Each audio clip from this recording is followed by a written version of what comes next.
เออมาจุกไว้เนาะขึ้นน้อยเหยียบน้ำได้หั่นเนาะนี่แหละเนาะลูกน้อยเฮ็ดสังได้พี่น้องเอ้ยญาติเวลาเฮ็ดบ่เอ้ยเวลากองบ่ญาติเอาเพิ่นดินแล้วก็กองเพิ่นให้แล้วก็เศร้าเลยเอาลูกนอนแล้วพาปลุกพุ่มปลุกคนก่อนเสือปกเล่นบ่ป้าคงจงอยู่สิเลยบ่เอ้ยนอนนะจะซอยเจ้ากองเจ้าพันนี่เอ้ยพันเองพันบ่ได้หวานนี่เฮ็ดเองเนาะเลยมาแจ้งข่าวดีเจ้าเด้อสมมุติว่าเพิ่นเฮ็ดกระตูบให้ใหม่นี่สิเอาอยู่บ่เอาแหละเอาให้อยากได้บ่เราบ่มีวันอยู่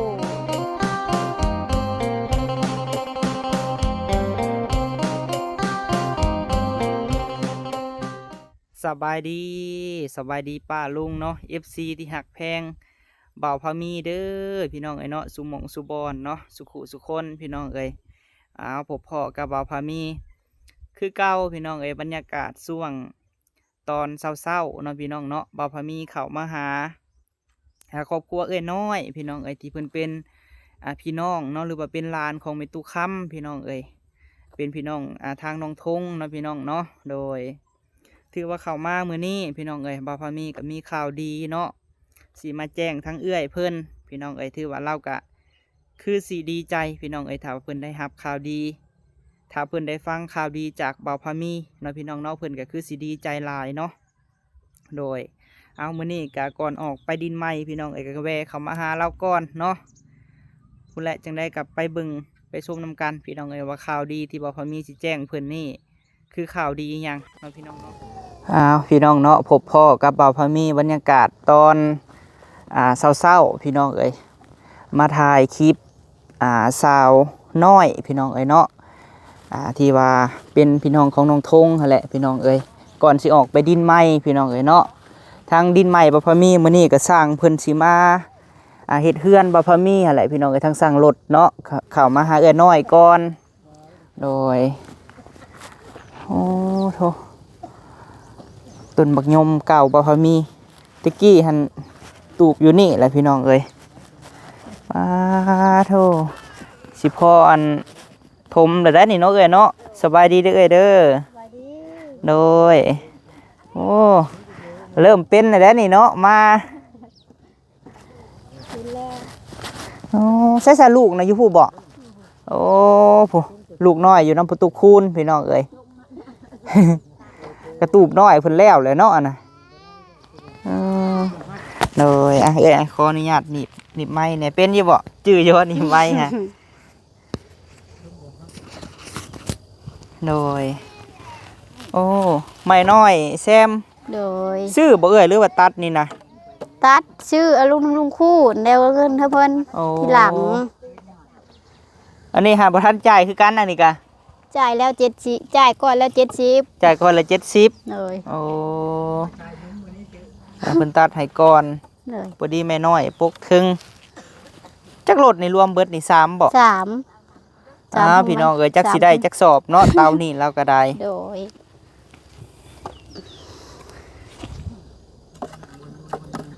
ลูกเพิ่นอยู่นำมันเมียประตูคูนเราก็สิไปได้หั่นเนาะโดยไม่การนี่แลลูกน้อยเนาะญาติเฮ็ดบ่เอื้อยโดยญาติเฮ็ดโอ้สบายดีเด้อแม่ตู้เด้อไปลิ้นน้ำไม่เท่าเฮาแน่เพิ่นว่าคันอันมันบ่ว่างนี่แหละบ่ว่างเลยบ่มันบ่ว่างถึงเว้นโอ้จักรถแล้วเจ้าน่ะไม่เท่าจักรถแล้วพื้นเจ้าน่ะยังบ่ได้แล้วหาก็ได้รถมาให้หลานสบายดีเด้อตู้คูนเด้อโดยแล้วเลยเนาะตูบจันน่ะเนาะ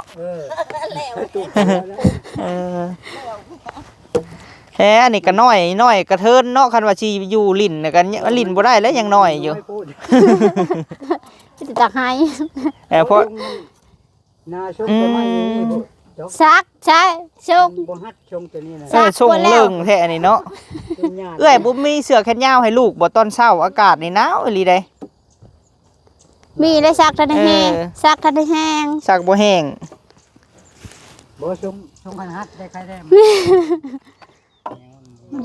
น้ำเหมาะตกเจอได้หือมันลมล่างลมล่าง เอานะลูกหลานเนาะ จุกเอา คือมากี่โมกแท้อันนี้ฮะ เป็นหวัด เอามากลัวเอาลูกก่อนเอ้ย เช็ดก่อน เอ้ยกระบะ เชื่อมาอันจุกทางนี้น่ะนี่มันจุกทางนี้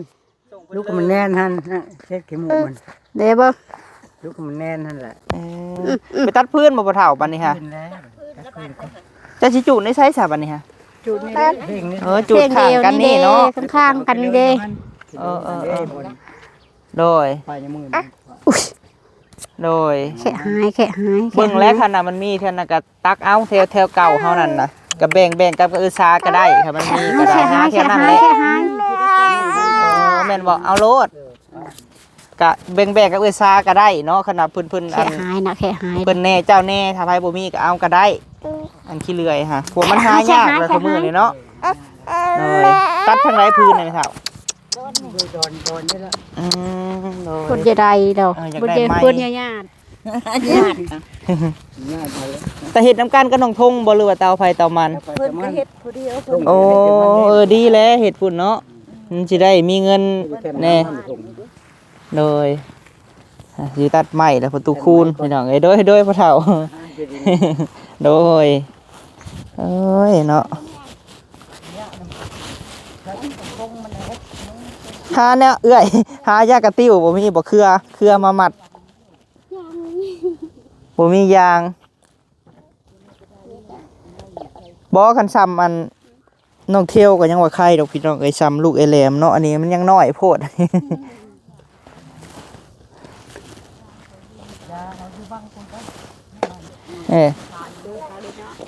มัดจุกไว้เนาะขึ้นน้อยนี่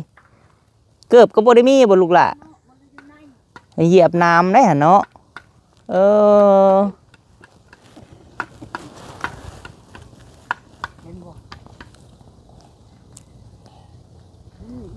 พอสินุ่งเสื้อแขนยาวให้ลูกในเจ้ากับตอนเช้านี่มันอากาศมันหนาว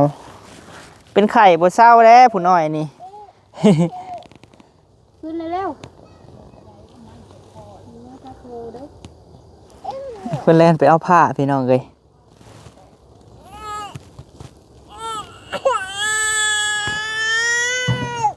ไอ้แล้วพันนี่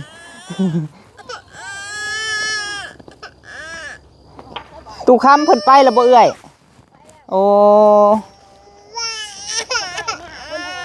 โดยยังแต่ใส่แว่นหน้า มันอยากนอนแล้วล่ะฮะ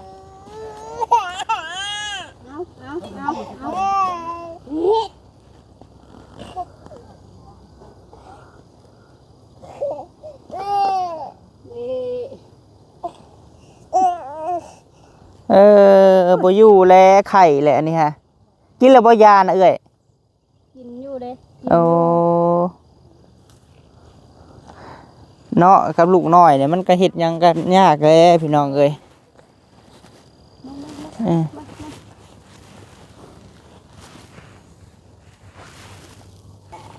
เอาไปนอนบักดูหาอีหล่า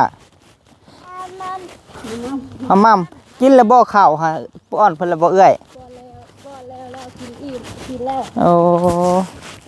หลายจะนอนนี่สิ เอาเพิ่นนอนก่อนก็ได้เนาะเด็กน้อยก็อยากนอนได้พี่น้องเอ้ยป้าอู่ลูกเพิ่นก็ไปตาตกแท้ มันสิบ่ขาดลงบ่เอื้อยอู่นี่ฮะมันคืออันน่ะเบิดเลยมันนอนเด้อน อนอยู่ซั่นเลยบ่ นับขานมเจ้เฮ็ดสินับนอนไปสิดิ้นมาสิมาแล้ว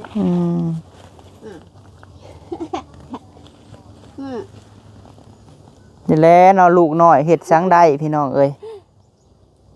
ญาติเวลาเฮ็ดบ่เอื้อยเวลากองบ่ งานเอาเพิ่นดินแล้วก็กอง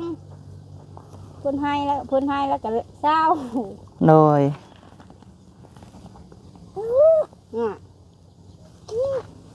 ยังน้อยโพดหรือแบบมันเป็นมันปีปลายบ่นี่ฮะ โดย คันว่า2 ปีก็ยังบ่ใครเนาะปีปลายก็ยังน้อยๆอยู่ได้พี่น้องเอ้ยคนน้อยเนาะ น้อย ลูกดีๆไปท่านมานี่บ่ โอ้แม่ตู้หันไปแต่เช้าเพิ่นบ่เอ้ย เช้า โอ้ ไปร้านรถไปผูกกระถางพูนเพิ่นว่า โอ้ไปโบสถ์บ่ไปโบสถ์พระเยซูมื้อในวันอาทิตย์พี่น้องเอ้ยเนาะทุกค่ำก็ได้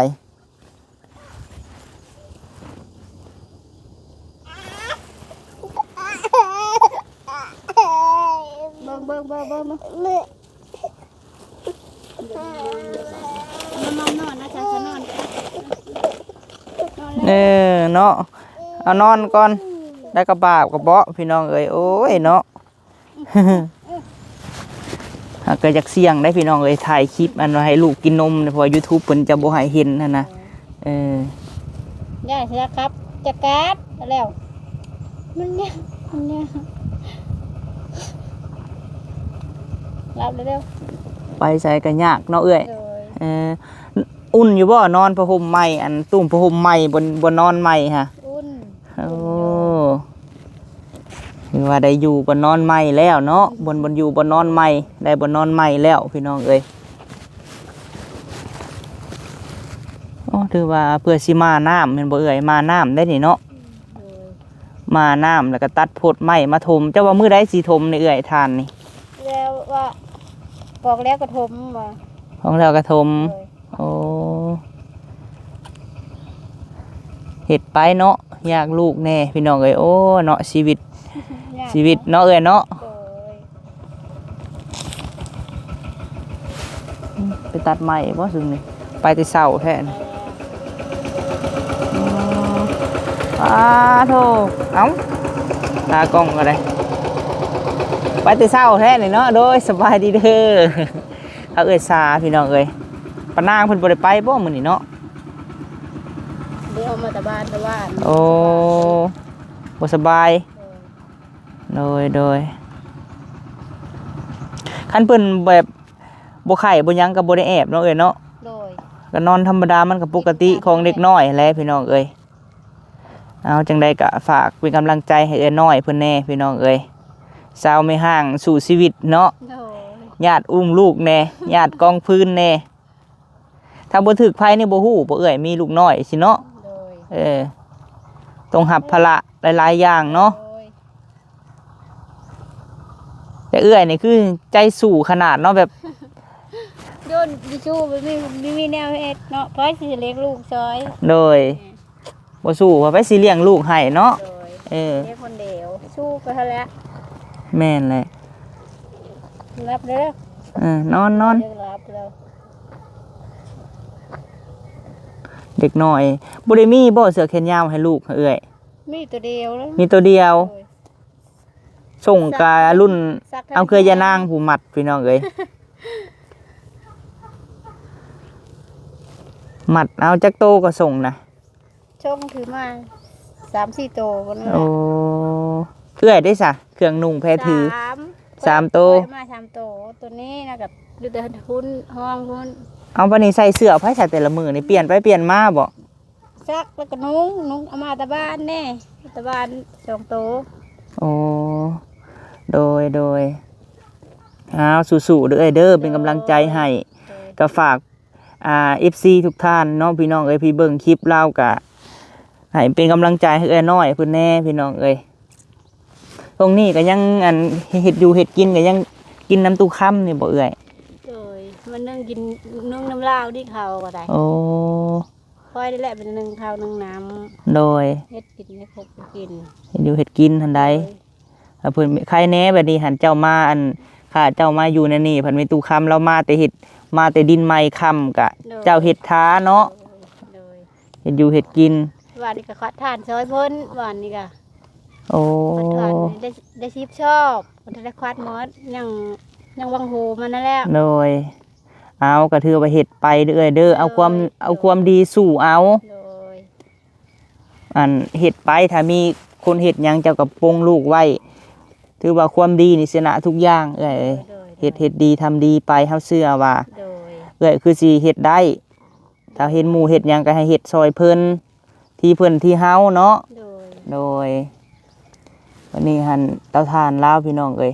หักพ่อแล้วบ่เอ้ย3รถนี่ฮะ พอแล้ว โอ้ หาไม้ตายมาแล้วก็เจ็ดป้าจูดบัด โดย ผมจูดว่า บัดนี้หั่นให้พ่อเฒ่าคูณอัน70บ่ โดย ให้เพิ่นก่อน 70ได้จังคือไม้ได้ขายจูดได้เวลาขายไม้เวลา จักสิได้จักสอบเนาะ จักสิลองเบิ่งก่อนจะได้จักจอบ เอาแล้วแม่ตู้ก็เท่าไรเลยจะว่าน่ะ ป้าเอาน้ำลาแสนหนึง แสนหนึ่ง โดย เอาแล้วเงินตัวเองนำบ่ที่ซื้อพื้นน่ะ เงินตัวเอง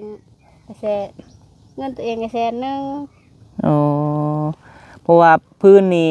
2 รถก็300,000ได้เนาะหรือว่าจะติดเพิ่นไว้บ่หรือว่าแนวใด เพิ่นก่อนแสนหนึงแล้วยังจะ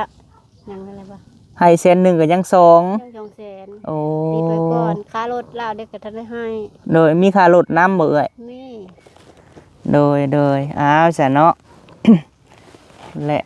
ถึงได้มันบ่มีเนาะคำว่าพี่น้องก็บ่ได้ป้าบ่ได้ทิ่มดอกพี่น้องเอ้ยแม่ตู้ก็ยังว่าใครได้แล้วก็ยังสดซอยเจ้าก็ว่าอีต้นลาน โดย มันคิดบ่มาควบบ่ได้แหละเนาะจักสิไปหาพึ่งไผวันนี้ยังว่าใครคันมีพื้นมีหยังกับพ่อตู้คูณนี่แก้ให้บัดเจ้าได้ขวัดทานเจ้าก็เอาให้เพิ่นเอ้ย เลย เพิ่นปลุกแล้วมื้อใดกระตุเพิ่นน่ะ วูเอ็ดเมื่อวานนี่เลย โอ้ได้นอนแล้วเอาเพิ่นนอนบ่รู้หาเอ้ยเดี๋ยวสิใส่กล่องออกก่อนให้แล้วเอาลูกนอนก่อนพี่น้องเอ้ย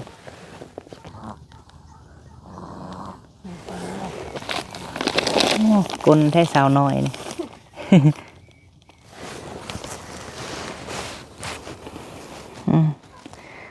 และเด็กน้อยพี่น้องเอ้ยชีวิตไม่เรื่องเดียวเนาะโบแมนของง่าย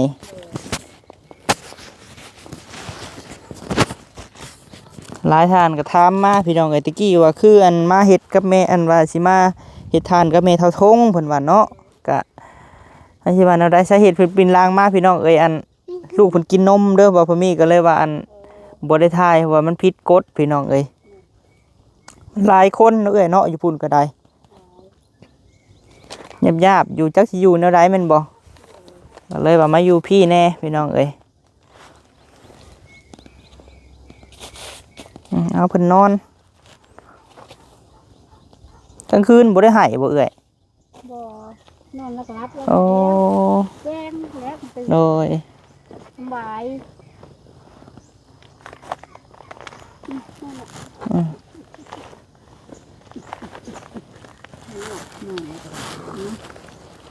เอาลูกนอนแล้ว พาปลุกพุ่มปลุกคนก่อน เอาเสือปกเล่นบ่ป้าคงจงอยู่สิเลยบ่ให้นอนนะ นี่ล่ะ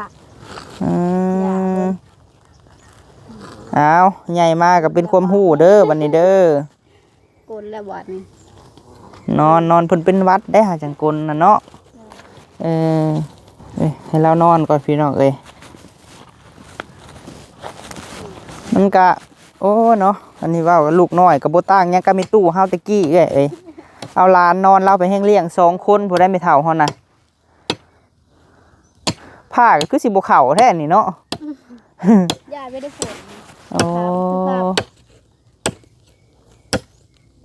อันนี้เอาไม่น้อยปกลังเอามาให้เอื้อยเราก่อนพี่น้องเอ้ยกินนี่ฮะลูกเราอะนะให้เอื้อยอะหาไม่ใต้นี่แหละมาใส่ปากมันนี่นั่นแหละบ่ไม้เอ้ยเห็ดเตาแรกเนาะกะ เตาแรก จะเป็นเอาใดพี่น้องเอ้ย เอามาได้เท่าทึนก็เอาเอ้ยพอได้ต่อเล็กๆน้อยๆเนาะ โดย ถ้าว่าเหื่อยแห้งนี่บ่ได้ดอกพี่น้องเอ้ย ก็เฮ็ดไป เฮ็ดไป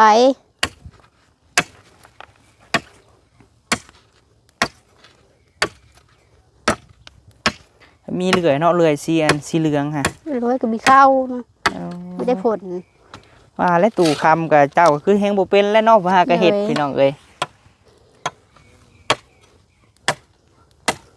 โอ้ประตูคูณเพิ่นปลูกบนเก่าเนาะตู่เพิ่นฮะ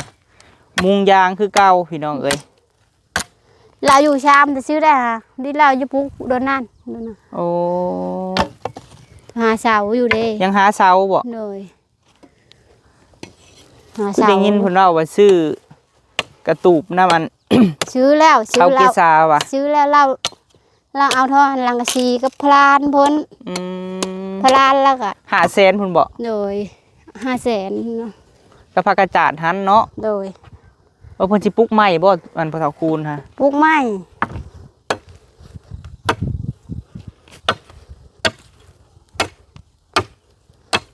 คือตัดยาวเลย ไปสะซอยเจ้ากองเจ้าพันนี่เอ้ย พันเองพัน พันเอง บ่ได้หวานนี่ โอ้เฮ็ดเองเนาะ โดย ได้อันอาศัยเฮ็ดเวลาลูกรับลูกนอน เลยเพิ่นนอนแล้วก็เอ็ดเพิ่นตื่นแล้วก็แล่นไป ไปสิเอาให้เนาะลูกเฮาเหมือนบ่เอ้ย โดย วันนี้หันคันเจ้าไปตัดอยู่ป่าได้ซะเจ้าสิเฮ็ดจังไดลูกเจ้านี่ ออกเชือล้างออกไปน้ อองใส่หลังเอาไปนํ ำโดย ไปนอนไว้อยู่ป่าพุ่นแหล้วเนาะ เลย อ้าวสู้ๆพี่น้องเอ้ยฝากในเด้อจังใดก็ฝากเป็นกำลังใจให้เอื้อยเพิ่นแน่พี่น้องเอ้ยเราก็สู้ชีวิตหาเงินเลี้ยงลูกเราก็ได้ ยังมาน้ำมาในอีกเนาะเอ้ยเนาะ เลย ระวังได้ลูกน้อยให้อยู่ใกล้หน้องสระซ้ำคานไปหน้องสระหาพอแห้งเลยเอ้ยปัญหาอยู่หากินได้ซะเอ้ย ป้ายน้ำยายข้ามป้า ป้า น้ำยายไปหา ป้าไว้ หาหน่อไม้ ได้อยู่บ่หาหน่อไม้ฮะ ได้พอได้กินหวานนี่ค่ะ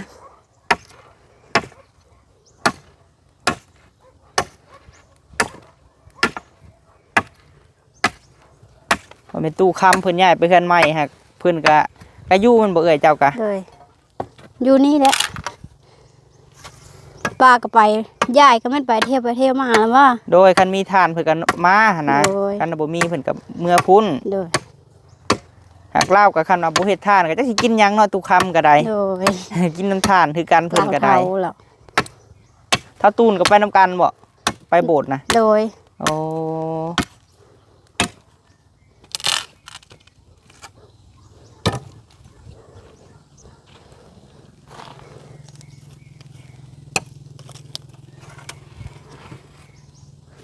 เฮ็ดไปคอยไปเนาะ โดย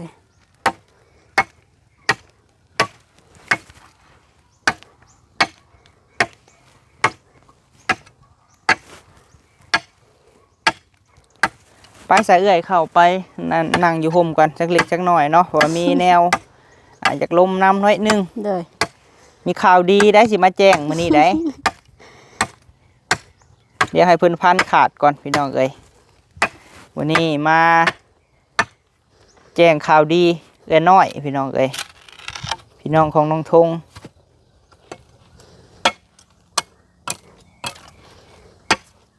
เอ้ยน้อยรุ่นอยู่ได้ข่าวดียังเด้เดี๋ยวเราสิว่าเลยเนาะ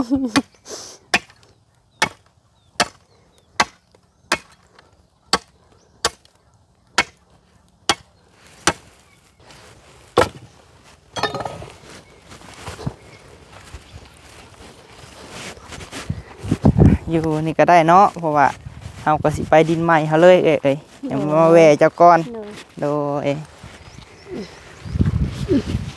โอ้นางคักแท้นี่ โดยสั้นน้องมามื้อนี้มาแจ้งข่าวดีเจ้าเด้อเด้อ โดย สมมุติว่าเพิ่นเฮ็ดกระตูบให้ใหม่นี่สิเอาอยู่บ่ เอาหั่นแหละ โอ้ เอา ให้อยากได้บ่ เราบ่มีวันอยู่หอนเขาแล้วก็จะเขาสิให้อยู่ชำใด โดย อยู่ชามจะอยู่จามเขาซื่อ โอ้เลยก็คิดอยู่เนาะ ๆโดย ที่ว่าอันนี้ก็ได้ โ เพราะว่าอันมีทางอันแม่บุญทวีเด้อเอ้ยเด้อ โดย โอ้บ่อยากแจ้งย้ำมันพี่เอ้ยมันแดด ตัว เอ้ย เล็ก ยับยามามุมนี้ก็ได้มันแจ้งเนี่ยกินนี่มันแดดเลยก็มีทางแม่บุญทวีหั่นแหละผู้เพิ่นเคยซอยเจ้าผ่านมาเพิ่นว่า โดย ให้ซุ้มเฮานี่แหละเฮ็ดตูบให้เจ้า โดย เอาแบบพออยู่นี่นะแบบธรรมดาแต่ว่าให้ โดย มีสังกะสอกกะซีคือหมู่ โดย พอพ้นบ่หัวใส่ โดย แอมพากระจาดธรรมดานี่แหละคุดลัก แต่เรามาเฮ็ดแนวนี้ก็ได้เนาะ โดย ใกล้มีตู้ค้ำนี่แหละพี่น้องเอ้ยแนวนี้แหละ โดยเอ้ยก็คิดอยู่ตัวตูบอันนี้บ่มีตูบอยู่นี่เนาะ โดย เออเอาถือว่าจังได๋ก็เฮามาแจ้งข่าวเอ้ยไว้ โดย ดีใจอยู่บ่สิได้ตูบ ดี เลย ใจดีใจหลาย ดีใจหลาย โดย ดีใจก็ยิ้มหลายๆเด้อบ่ให้ท้อเด้อ โดย โดยเอาเพิ่นกะว่าให้มาแจ้งข่าวดีซะหน่อยนี่เด้อบ่าวพะมีเอ้ยเพิ่นว่าแม่สิซอยเพิ่นเฮ็ดตูบ โดย อันซื้อเตียงซื้ออีหยังมาก็คือสิบ่ได้นอนบนคักแล้วบัดนี้ โดย เอาพอกระจงกระจาดเนาะสังกะสี โดย จบเจือพาลูกนอนกลางค่ำกลางคืนสิเฮ็ดให้ข้างตุค่ำนี่แหละ โดย โดยเลยว่ามาแจ้งข่าวดีไว้ โดย ของวางเวียกทั้งนั้นหรือว่าอันคันเฮาไปซื้ออุปกรณ์มาเฮาก็สิป้าไว้นี่ก่อน โดย เพราะว่าเฮากับคันสิเฮ็ดกับเฮาน้องเคยน้องสาวเฮา โดย โดย แล้วก็ดองเฮามาเฮ็ดนำกัน โดย พวกเฮากับอีตนเจ้าเอ้ยยังให้เจ้ามีบนอยู่ โดย เป็นของตัวเอง ตอนนี้หั่นคือครัวเครื่องครัวอีหยังก็บ่ได้มีเลยบ่เจ้าน่ะ บ่ได้มี โอ้ ท่านได้มี ยังกินน้ำเท่าค่ำอยู่เนาะ โดย คือข้าวนี่มาแล้วซีมาแล้วก็เจ้าก็กินน้ำเท่าค่ำ โดย สมมุติว่าเอื้อยมีเป็นของตัวเองเนาะมีเป็น ของตัวเองก็นึ่งกินเอง หนึ่งกินเอง โดย เฮ็ดได้อยู่เนาะ ได้ โอ้ว้าวเลยกะตอนที่บ่มีก็อาศัยเพิ่นอาศัยโตก่อนพี่น้องเอ้ยกับบ่ได้ติดอกทั้งนั้นทั้งนี้ก็ได้ แต่ก็ถือว่าเป็นข่าวดีเนาะสำหรับ โดย เอื้อยน้อยพี่น้องเอ้ย โดย ได้รับข่าวดีจากแม่บุญทวี โดย เพิ่นเป็นแม่ฮักเฮา โดย โดย โดยเพิ่นก็คิดอีต้นลูกเจ้าเอ้ยเครื่องนุ่งแพรถือก็บ่มี โดย นี่คือแบบซี่แหล้วนี่ยากลูกยากอันเต้าพี่น้องเอ้ยหาตัดไม้ตัดตอกแล้วก็สิอุ้มเข้าป่าเข้าดงพูยุ่งมันสิบ่กัดเพิ่นบ่เอื้อย กะแกจังได้เลยอุ้มไปแล้ว มีผู้เอามาให้ป้าน้ำใจก็ป้าน้ำไม่เท่าข้ามก็เท่าถ้าข้ามเอาวิไว้แล้วเท่าแล้ว แม่นหั่นแหละเนาะ ใช่ ให้เพิ่นจะไปตัดพื้นเพิ่นเองอีก น้อย ตู้คำก็ได้คือเผาถ่านนี่ก็เอาเงินไปตู้คำพี่น้องเอ้ยเราก็ได้แล้วก็เงินเราเองแน่300,000แล้วลงทุนเนาะ โดย 300,000ก็2รถก็300,000บัดนี้ค่ารถต่างหากอีกบ่ รถก็เป็นปลาว่า60พัว 60 360,000 โดย 360,000บัดนี้หั่นปรับ600,000พี่น้องเนาะรวมเบิดนี่600,000 600,000ปลายหากบ่ฮู้ว่าเราสิได้กำไรเท่าใดพี่น้องเอ้ยจักไม้ได้จักสอบได้โอ้ยเนาะเอาสู้เอื้อยเอ้ย โดย เป็นกำลังใจให้เด้อ โดย โดย และบอกข่าวดีแล้ววันนี้ก็ได้ คือสิโล่งแล้ววันนี้เนาะ ได้วันอยู่ โล่ง แล้วเนาะ โดยเฮากลับก็เด้อซันเดอร์ โดยเฮาสิไปดินใหม่เฮาพุ่นแหละเอ้ย โดย ถือว่าพยายามเฮ็ดแต่สิ่งดีๆไผมีเวียกมีงานหยังก็ซอยเพิ่นเด้อเด้อ โดย เฮาเชื่อมั่นว่าเอ้ยคือสิเฮ็ดได้ โดยเอาสบายดีเด้อเอ้ยเด้อ สบายดี โดยเอาข้อไม้นี่เอ้ยเดี๋ยวเพิ่นก็สิเฮ็ดเวียกต่ออีกพี่น้องเอ้ยฟังเอ้ยน้อยเนาะเอาเนาะจังไดคลิปนี้พี่น้องเอ้ยเนาะบ่าวพามีข่าวมาแจ้งข่าวเพิ่นพี่น้องเอ้ยมีทั้งแม่บุญทวีนั่นแหละเพิ่นอยู่ทางต่างประเทศพี่น้องเอ้ยเพิ่นเป็นแม่ฮักบ่าวพามีนี่แหละเนาะโดยป้ากระตุกน้อยประตูคูณพ่อนอนในอันนี้บ่าวจะมั่มบ่มาให้เนาะพี่และมีแต่ว่าบอกพ่อตู้เพิ่นนี่เด้อเอ้ยเด้อตัวเฮามาแจ้งข่าวดีเจ้านี่เพราะว่าเซาอีหยังหั่นก็แก่มาแต่พุ่นแล้วสิหาตัดไม้ตัดอันต่อก่อนพี่น้องเอ้ยเพราะว่าสิเฮ็ดให้เราพอแล้วเราได้อยู่เนาะอย่างเก่งกับพอเรามีเป็นของเราเองพี่น้องเอ้ยเราก็ดีใจเดี๋ยวเราก็ได้ที่ว่ามีผู้ใหญ่ใจดีใจบุญสดซอยเข้ามาเอาจังได้ก็ขอบคุณแม่หลายๆเด้อเนาะที่ว่าสดซอยเล่าเข้ามามื้อนี้ก็มาแจ้งข่าวดีเราไว้พี่น้องเอ้ยทั้งบ่พ่อมีก็สิไปดินใหม่พ่อมีพุ่นแหละเนาะอันพุ่นแหละเอาไว้ว่างๆทั้งพุ่นก่อนพี่น้องเอ้ยจังสิมาพากันเฮ็ดให้เราเนาะแอมพากระจาดผ้าไม้กระจาดนี่แหละพี่น้องเอ้ยแล้วก็เฮ็ดธรรมดาตัดไม้เฮ็ดสี่ลักเฮ็ดไข่คือเฮาเฮ็ดให้สร้างนอนนั่นแหละพี่น้องเอ้ยโดยป้าขอบคุณแม่เอ้ยสำหรับคลิปนี้ไปแล้วเนาะกับคำว่าสบายดี